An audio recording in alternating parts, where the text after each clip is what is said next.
안녕하십니까. 송파구 건축사회 회장 이성배 건축사입니다. 저희 송파구 건축사회가 속한 송파구 일대는 약 2000년 전에 세워진 백제의 첫 수도인 한성이 자리했던 곳입니다. 이곳 풍납토성은 한성 백제 시기 평상시 왕이 거주하던 왕성이었다고 합니다. 한성 백제 500년의 역사와 문화를 가진 우리 송파구는 과거와 현재가 공존하는 아주 독특한 도시경관을 보여주고 있습니다. 송파구의 미래 모습 또한 한성 백제의 역사를 빼고 생각할 수는 없을 텐데요. 그래서 2022년 저희 송파 건축문화제는 찬란하게 문화를 꽃피웠던 한성 백제를 돌아보고 문화를 개성하며 오늘을 살아가는 우리 건축사들이 유적의 보존과 도시개발의 관점에서 어떻게 조화롭게 공존할 수 있을지 그 해안을 찾기 위해 우리 송파구의 미래를 이끌어갈 젊은 신진 건축사들과 함께 한성 백제의 유적을 탐방해 보려 합니다. 김현우 건축사님 어서 오세요. 네, 안녕하세요, 회장님. 네, 반갑습니다. 네. 우리 김현우 건축사님은 네.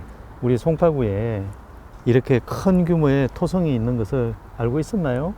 예, 제가 오늘 조금 아침에 일찍 도착해서 저기 공원까지 한 바퀴 걸어서 지금 갔다 와봤는데요. 네. 지금 저는 이렇게 규모가 큰 줄 모르고 갔다가 다시 오느라고 좀 애먹었습니다. 아유, 힘들었겠네. 네. 근데 제가 오다 보니 안내 표지판에 네. 여기 토성의 원래 둘레 길이가 3.5km나 되는 문화재라고 맞아요. 하던데 맞나요? 네네. 이곳은 국가 지정 문화재고요. 네.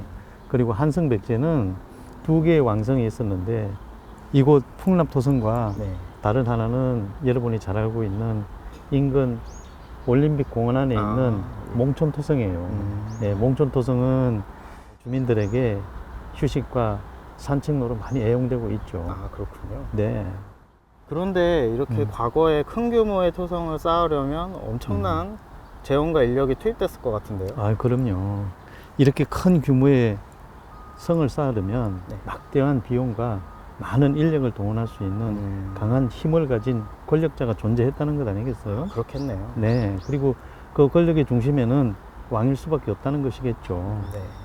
실제 그 1997년부터 풍납토성을 부분 발굴 조사할 때 네. 왕성임을 뒷받침하는 유물과 유구가 많이 출토되었어요.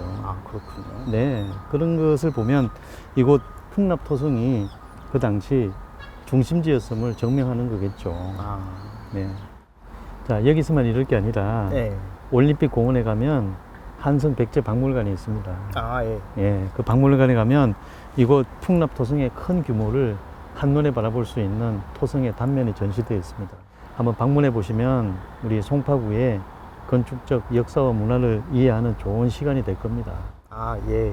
저도 저희 송파 건축사회 분들도 이 한성백제 역사에 대해서 잘 모르시는 부분도 많은 것 같아서 네. 제가 동료 건축사와 함께 이 박물관을 한번 탐방해 보도록 하겠습니다. 네, 좋은 시간 되십시오. 감사합니다, 회장님. 네.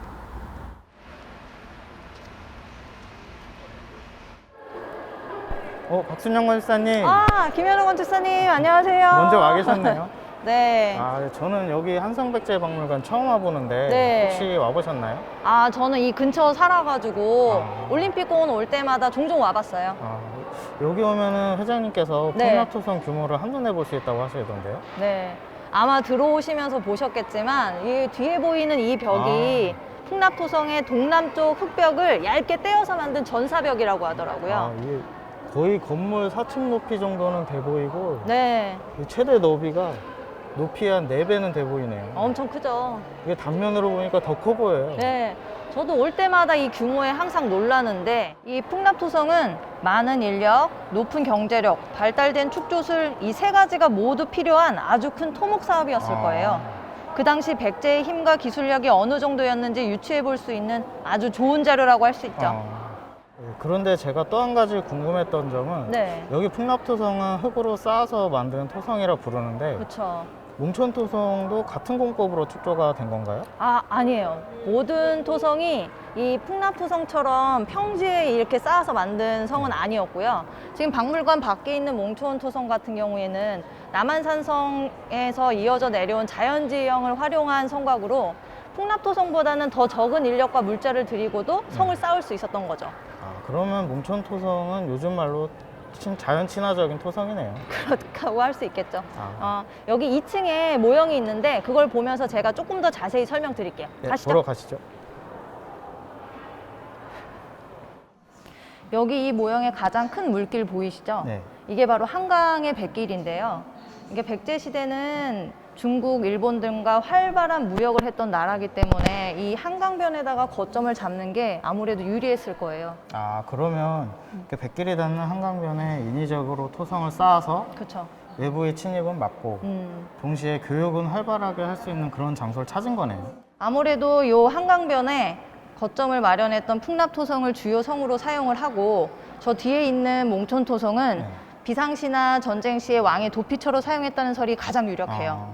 그리고 몽촌토성 옆에 있는 작은 물기는 해자라고 하는데 네. 그거는 1980년대 초에 몽촌토성을 발굴할 때 그때 그 흔적을 발견하고 복원했던 걸로 알려졌거든요. 그래서 지금은 저거를 생태 연못으로 조성해서 네. 주변에 있는 시민들에게 좋은 힐링 장소로 활용되고 있어요.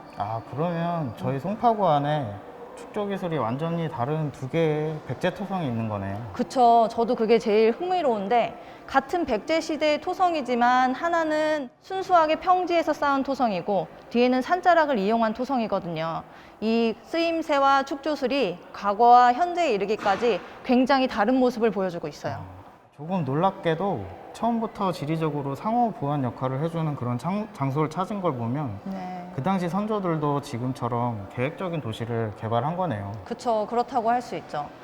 한 가지 더 흥미로운 점은 두 토성에서 발굴되는 유물만 봐도 굉장히 흥미로워요. 풍납토성 같은 경우에는 주로 백제시대 유물만 주로 발굴되고 있는데 몽촌토성 같은 경우에는 백제, 고구려, 통일신라에 이르기까지 굉장히 다양한 유물들이 발굴되고 있거든요.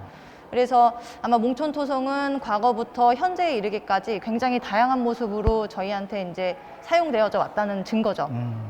그리고 현재 몽촌토성 같은 경우에는 송파구에서 가장 큰 종합 테마공원으로서 서울 시민들에게 널리 애용되고 있고요. 아마 몽촌토성을 지금의 올림픽공원으로 조성하지 않았다면 현재의 풍납토성 모습과 크게 다르지 않았을 거예요. 네. 여기 보이는 이 항공사진이 1972년도에 풍납토성과 몽촌토성을 찍은 사진인데요. 그 당시까지만 해도 풍납토성의 외벽이 뚜렷이 남아있는 거를 볼 수 있어요. 네. 근데 굉장히 안타깝게도 현재 항공사진을 보시면은 서울의 인구 집중과 그로 인한 개발로 인해서 저희가 풍납토성이 문화재임을 알아차리기도 전에 일부가 훼손된 사진을 볼 수 있죠. 그 당시만 해도 문화재 보존에 대한 인식은 높지 않았던 것 같아요. 네. 개인적인 생각인데 네. 풍납토성이 70년대 문화재 보호구역으로 지정이 됐었다면 네. 아마도 해미읍성이나 나간읍성보다 더 멋진 모습이지 않았을까 생각이 드네요. 네, 그럴 수도 있었겠네요. 오늘 이렇게 토성을 다 둘러보니까 저희가 설계하는 건축물이나 도시 계획이 네. 미래 세대에 끼치는 영향이 굉장히 큰 것 같아요. 네, 그래서 저희가 앞으로 일을 할 때도 어떤 책임감이나 의무감을 가지고 좀 더 열심히 임해야겠다는 생각이 드네요. 지금까지는 백제 토성 2개를 알아봤고요. 네. 그러면은 송파구에 저희가 백제 시대 고분도 있으니까 그것도 한번 같이 둘러보러 가보실래요? 네, 가보시죠. 네. 여기가 바로 석천고분군이에요. 여러 복원된 고분 중에 특히 저 뒤에 보이는 저 고분이 한 변의 길이가 한 50m 정도 되는 정사각형의 돌무지라고 하더라고요. 그래요? 네. 백제의 기술력을 생각하면 규모 면에서도 굉장히 놀랍지만 저 돌 하나하나 다 보이시죠? 저 돌을 일일이 하나하나 다 가공해서 정성스럽게 얹은 걸 생각하면 저 안에 묻히신 분은 굉장히 높은 지위의 사람이었을 거예요. 맞아요. 저도 백제시대 왕이나 귀족 무덤이라고 들었어요. 석천고분 주변에 건축사 사무실이 많이 있어서 저도 몇 번 와봤는데 그런데 저기 지하차도가 있지 않나요? 네. 왜 힘들게 무덤 아래에 지하차도를 만들었을까요? 그거는 한 1987년도 정도의 한 항공사진을 보시면 훨씬 더 이해가 빠르실 거예요. 과거의 도로는 이제 석천고분을 관통했지만 현재는 지하차도로 변경을 해서 도로의 기능은 유지시키되 석촌고분 안에 사람들은 잘 왕래를 할 수 있도록 끊어졌던 고분을 하나로 복원하는 노력을 통해서 지금 현재 저희가 온전한 고분을 볼 수 있게 된 거죠. 정말 다행인 일이에요. 석촌고분 주변의 주민들은 이렇게 공원처럼 산책도 많이 하시고 지금 건물이 없이 주변이 시야가 넓게 트여 있어서 좋아하시던데 역사와 공존하는 방식이 어떤 건지 대표적인 예로 볼 수 있을 것 같아요.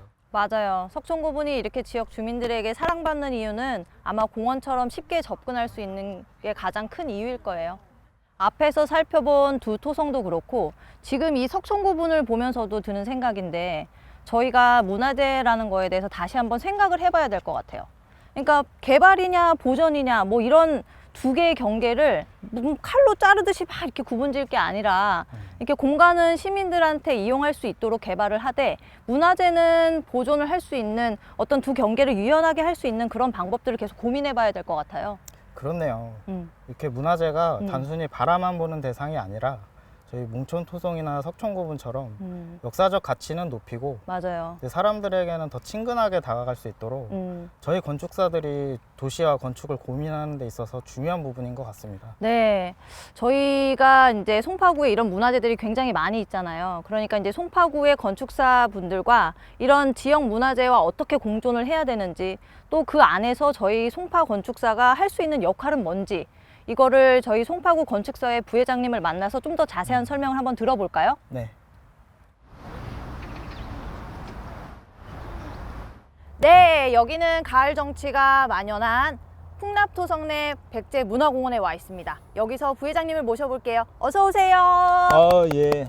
안녕하세요. 송파구 건축사의 부회장을 맡고 있는 이현석 건축사입니다. 송파 건축문화재를 우리 신진 건축사들과 함께 할 수 있게 되어 기쁘게 생각합니다. 예, 부회장님, 저희가 앞에서 살펴본 것 같이 우리 송파구에는 많은 백제 문화 유적이 있어서 지역 주민들에게 큰 자부심과 문화 컨텐츠를 제공하고 있는데요. 그런데 문화재 주변 지역에서 건축 행위를 해야 할 때 고려해야 할 사항들이 있다고 하던데 어떤 것들이 있을까요? 우리 송파구는 한성 백제의 아름다운 문화 유적지와 현대적인 도시 문화가 어우러져 있습니다. 따라서 이러한 것들이 공존하기 위해서 문화재 주변에서 건축 행위를 할 때는 일반적인 건축 관련 법규 외에도 문화재 보호법과 문화재 보호조례 등이 있습니다. 이 법에서는 문화재 주변을 권역별로 나누어 건축물의 높이, 재료, 색채 등에 대해서도 규제를 하고 있는데요. 안각 27도라는 말 많이 들어보셨죠? 네. 국가지정 문화재 보호구역 경계 지표면에서 일정 높이 기준으로 27도의 사선 제한을 받는다는 것입니다. 이 규제로 생겨난 유명한 아파트가 풍납동에 있는 시티극동 아파트입니다. 또한 국가지정 문화재의 현상을 변경하거나 보존에 영향을 미치는 행위를 할 때는 현상 변경 허가 절차를 거쳐서 건축 행위를 하여야 하니 이 주변에서 건축 설계를 할 때는 초기 단계부터 보다 세밀한 분석과 검토가 필요합니다. 부회장님, 제가 앞서 이제 김현우 건축사랑 같이 풍납토성과 몽촌토성과 그리고 석촌고분 등에 대해서 이제 알아봤거든요. 네. 근데 이제 실제로 풍납토성 내부에 들어와 보니까 아파트랑 뭐 주택들뿐만 아니라 중간중간에 공지들이 엄청 많이 보이더라고요. 네. 제가 듣기로는 이제 문화재 발굴이랑 복원 사업 진행하면서 주민들한테 토지 보상이 이루어지고 있다고 하는데 네. 그거는 어떻게 진행이 되고 있나요? 우리 송파구에서는 풍납토성과 구민이 공존할 수 있는 역사문화도시를 목표로 2009년부터 풍납토성 보전관리 및 활용을 위한 기본계획을 수립해서 현재까지 지속적으로 토지 보상과 발굴 조사 등을 진행하고 있습니다. 다만 토지 보상 기간이 장기화, 신청순 보상 원칙에 따른 산발적 보상, 또 관련 규제 등으로 오히려 마을의 경관과 주거 기능이 일부 훼손되고 불량 노후주택이 증가하여 주민생활 불편이 가중되고 있다는 문제가 제기되고 있습니다. 그런 문제들이 있었군요. 그러면 혹시 또 다른 문제들도 있을까요? 예, 그 외에도 주위 상가들이 매출에도 직접적인 영향을 끼쳐서 상인들이 많은 어려움을 토로하고 있습니다. 그렇다 보니 지역 주민들조차 문화재에 대한 거부감이 생겨날 수 있다는 우려가 있습니다. 네, 설명을 듣고 보니 문화재 관련한 건축 규제들은 문화재 보호를 위해서는 반드시 필요하겠지만 한편으로는 이런 규제로 인해 주민들이 겪는 불편도 상당할 것 같은데요. 아, 이 부분에 대해서 조금 더 설명 부탁드리겠습니다. 아, 예. 앞서 언급드린 대로 풍납토성 일대는 예산 부족 등으로 보상 및 이주가 장기화되어 도시가 활력을 잃어가면서 여러 문제들이 대두되고 있습니다. 그 기간 동안 주민들의 불편함이 상당한 건 사실입니다. 또한 문화재 주변의 건축 행위 시 실시하는 문화재 지표 조사에서 문화재가 있을 수 있다고 판단되면 정밀 발굴 조사가 진행되는데, 이 조사가 진행되고 발굴이 될 때까지 공사가 중단되고 또 기약 없이 사업 기간이 늘어나게 됩니다. 아유, 그런 거는 굉장히 치명적이겠네요. 네. 최근 풍납 이동 주민센터 신축 과정에서 문화재가 출토되어 공사가 중지되어서 일정의 차질을 빚고 있습니다. 또 아파트 재건축 공사 중 문화재 조사와 발굴로 공사 지연 등이 있습니다. 그렇다면 그런 갈등들을 하루빨리 해소할 수 있는 방법과 그 과정에서 저희 건축사들이 할 수 있는 역할은 어떤 것들이 있을까요? 문화재 보전과 도시개발이라는 다소 대치되던 이 두 가지를 조화롭게 진행한다는 것은 상당히 어려운 문제입니다. 아유, 저도 그런 생각이 들더라고요. 우선 풍납토성 일대의 보상 그리고 발굴과 관련해서는 문화재청과 관련 기관이 지역 주민들과 충분한 논의를 거쳐서 보다 치밀한 계획을 가지고 속도감 있는 발굴로 지역 주민들이 피해를 최소화해야 할 것입니다. 그런 방법도 있겠네요. 그 과정에서 발생하는 분쟁과 갈등은 지역 주민, 지자체, 문화재청, 그리고 지역 건축사회 등으로 구성되어 있는 조정기구가 필요하겠지요. 그리고 관광 명소화를 위한 체험형 전시관, 외부 전시 홍보 등 다양한 프로그램을 개발하여 대대적인 홍보와 지원을 해서 빠른 지역 경제 활성화가 이루어질 수 있도록 지원해 줘야 합니다. 무엇보다 우리 건축사들이 문화재 주변에서 설계를 진행함에 있어 건축주들이 재산권을 보호할 수 있도록 심도 있는 설계와 세심한 노력을 기울여야겠습니다. 아유, 저희도 그런 노력을 아끼지 말아야겠네요. 오늘 자세한 설명 진심으로 감사드립니다.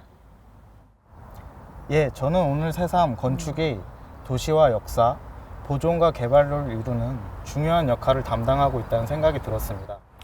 저도 앞으로는 저희 송파 건축사들이 이런 지역 문화재에 좀 더 관심을 가지고, 그리고 각 지역의 특성을 살려서 건축 설계에 조금 더 힘을 썼으면 하는 그런 바람이 듭니다. 이번 송파 건축문화재를 위해 함께 애써주신 모든 분들께 감사드리면서 함께 인사드리죠. 네.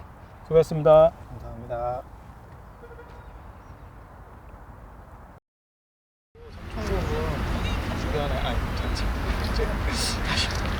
금번 2022년 저희 송파 건축문화재를 위해 애써주신 모든 분들에게 고마운 마음을 전합니다. 고맙습니다. 큐! 모두 수고들 많이 하셨습니다. 감사합니다. 네, 수고하셨습니다.